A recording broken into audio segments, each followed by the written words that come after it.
नमस्ते गाइस। तो सीहल का एपिसोड 2 आ चुका है और भाई ये पूरा एपिसोड सिर्फ दो चीज़ों के बारे में बातें करता है। एक तो जेनिफर वॉल्टर्स की किस्मत और दूसरा कई सारे ईस्टर एग्स जिसमें इंडिया से लेके एक्समैन तक के रेफरेंस थे। लेकिन अगर हम सिंपली जेनिफर वॉल्टर्स की आगे की कहानी या फिर उसकी बुरी किस्मत के बारे में बात करें तो पिछले एपिसोड के एंड में उसने जो कोर्ट रूम में किया था उसकी वजह से इस एपिसोड की शुरुआत में ही उसकी जॉब चली जाती है और उसको बाद में कोई हायर भी नहीं करता। लेकिन उसके बाद वो अपने मन को बहलाने अपने घर के फैमिली डिनर में जाती है तो वहाँ भी सब उसे फैमिली वाले ताने दे रहे होते हैं, जो कि हमने भी कभी ना कभी अपनी लाइफ में फेस किए हैं। लेकिन यहाँ पर उसके डैड उसका सपोर्ट करते हैं, जो कि अब हमें एमसीयू में दिख रहा है कि इसमें डैडीज इश्यू कम होते जा रहे हैं। इसके बाद हम देखते हैं कि जेनिफर को एक नौकरी मिल जाती है, वह भी उसी के अपॉइंटेड लॉयर से। और हम जानते हैं कि जेनिफर को सी हल्क में ट्रांसफॉर्म होना पसंद नहीं है,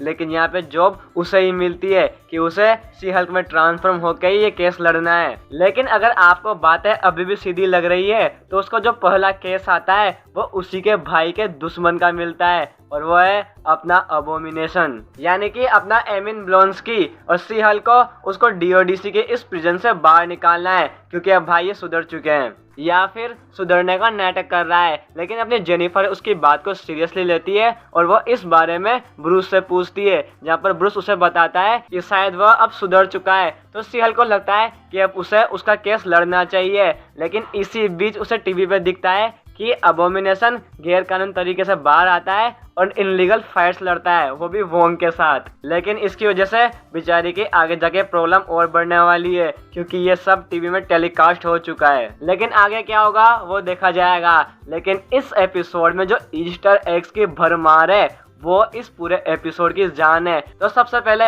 हम जेनिफर के फोन में कैप्टन अमेरिका का ये वाला वॉलपेपर देखते हैं जहाँ पर उसके एस है, दैट्स कैप्टन अमेरिकाज एस। उसके बाद अगले सीन में अगर हम इस फ्रेम में देखें तो इस फ्रेम में पूरे 7 ईस्टर एग्स है, जहां अगर हम ऊपर देखें तो find Antman, Avengers, Norse mythology, यहाँ पे आयरन मैन का शूज जो अब मुझे भी चाहिए। उसी के साथ नीचे जो ये लाइन लिखी हुई है man fight with metal cloth in bar brawl, ये इंडिकेट करता है वोल्वरिन को क्योंकि बार में मेटल क्लॉथ के साथ वही फाइट कर सकता है। और नीचे जो लाइन लिखी हुई है why there is a giant statue of a man sticking out of the ocean, ये इंडिकेट करता है इटर्नल मूवी के उस फाइनल बैटल को जहाँ पर सेलेस्टियल्स का एक स्टैच्यू ओशन से बाहर आ रहा था। लेकिन उसी के साथ हम यहाँ पे क्यूआर कोड भी देखते हैं, अगर आप इसको स्कैन करोगे तो आपको सी हल्क की एक कॉमिक बुक मिल जाएगी। लेकिन इसी के साथ इस बियर बोतल में हम डीसी के एक सुपर हीरो एक्वामैन का रेफरेंस देख सकते हैं और इसी के साथ हम इस सीरीज में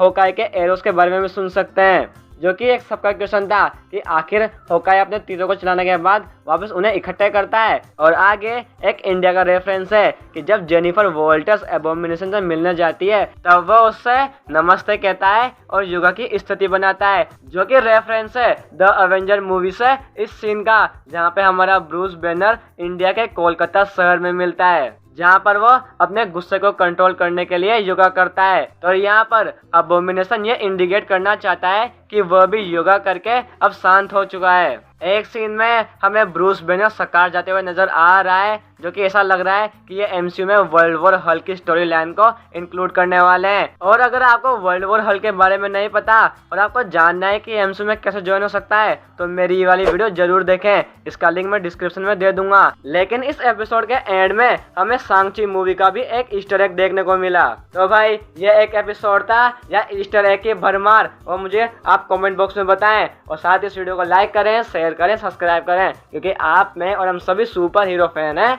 मार्वल मैन।